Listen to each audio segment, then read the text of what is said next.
The big day is almost here. So at the time of filming this, it's 10 days until Ironman Western Australia. But what I thought I would do today is just give you a whole lot of facts and figures about the last 12 weeks of training. So today is Thursday. We're actually leaving on Sunday to drive across the Nullarbor. So we're going to have a few days without internet. Hopefully this video will be out before we leave. I am actually getting quite excited about it. It still scares the life out of me. It's such a big day if you actually think about it in too much detail. So it's still scary, but I am excited about it as well. So looking back over my training, and I'm just looking back over the last 12 weeks, because that's kind of been the more specific stuff for this race.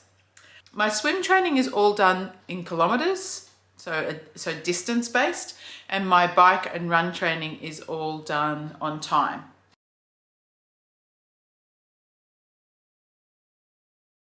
Was a 4K swim, and it took about an hour 40.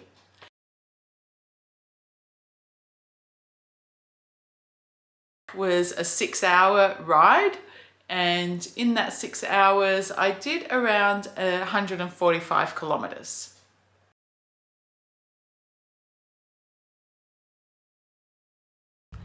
My longest run was 2 hours and 45 minutes, and in that I did 26 kilometers.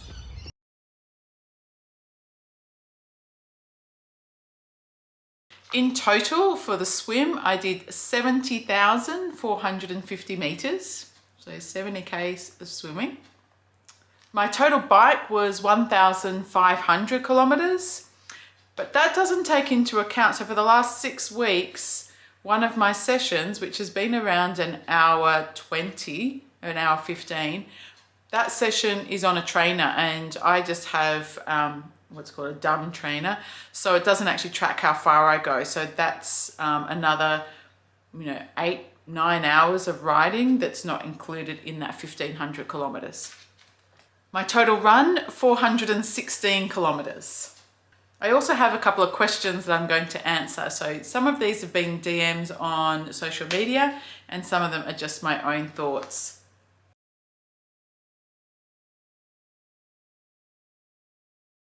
I have to say there was probably 2. One was my easy ride. So every Tuesday morning I had an hour 15 easy ride, and I just used to go on my road bike and just ride down to the beach and back. And that was always my favorite bike. And in a similar way, my favorite run session was my easy run on a Thursday morning. Again, it was about an hour 15. And there was no specifics, I just got to go and run.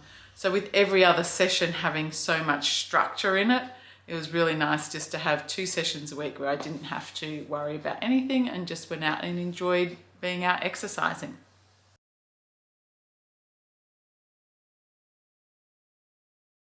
Wow, I have to say the long bike, probably the most important one, but the long bike was probably the one I didn't like the most. And the biggest reason for that was just the surface of the road that I was on. So I did most of those on my own, and just being pushed over into the bike lane where it's really sketchy, and I was just doing loops and loops around the place, which was good to train at. Very windy, very flat, which is probably what Busso is going to be like. The difference is in Busselton, I can actually move out and have a bit of space, and I'm not squashed into that bike lane, which is usually pretty crappy to ride in. I do like long bike rides, but I prefer them going out with friends.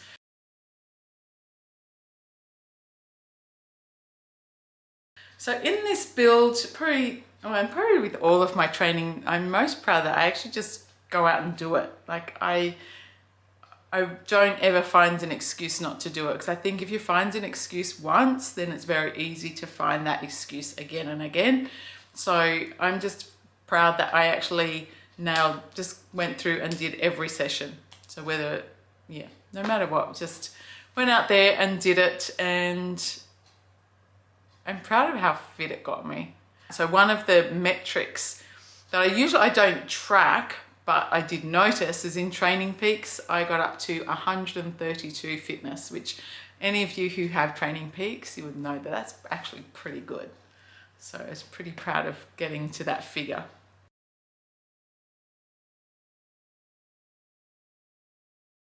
Probably the biggest thing I missed was having flexibility with my training. So not being able to do some of the rides or runs that other people were doing. Friends would go out and do something and I'd be like, no, I can't do that. I have to do something else.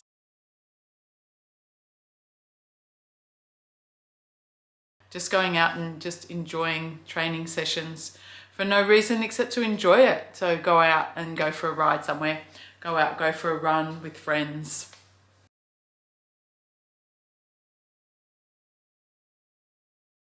From the whole process, what I learnt was you can actually do anything pretty much that you want to do. So if someone says to you, go and do a 6-hour ride, okay, you might not be able to do it tomorrow, but you can work up to that. So you can train to do pretty big things.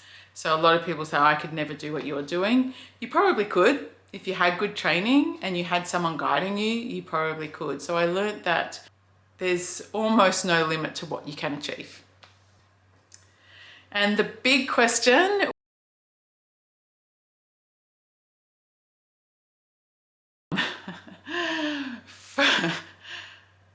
never say never. I'm just going to leave it there. Never say never. I am currently saying no, but never say never. So thanks for training with me, and next time it will be a Bustleton video.